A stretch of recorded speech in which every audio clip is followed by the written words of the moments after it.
师傅，我想问一个49年的牛，她是女的，她的咳嗽的问题。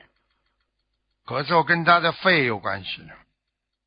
她咳嗽总是好不了，然后都咳了1年多了。对呀，一般的都是说，人家说咳3个月嘛，百日咳。像他这个有炎症了，他这个肺气不足啊，影响了咽喉肿痛啊，明白了吗？所以主要的根源还是在肺。你要叫他多吃点川贝精的。不管冷咳热咳，他都可以吃这个川贝精是吧？对呀，对呀，川贝母也。它是业障吗？这个？我看看啊。是啊，跟上辈子业障也有关系。哪方面的师傅？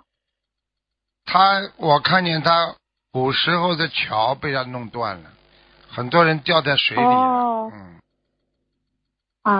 那他这个要念多少的张小房子啊？难怪他咳嗽了。念很多张了，小房子先念83张吧。然后多念礼佛忏悔这个业障是吧，师傅？对，否则他过不去，人家会找他的。现在他已经经常讲话呀，怪怪的，而且呢，有时候不愿意跟人家多沟通、多接触。好的好的，感恩师傅。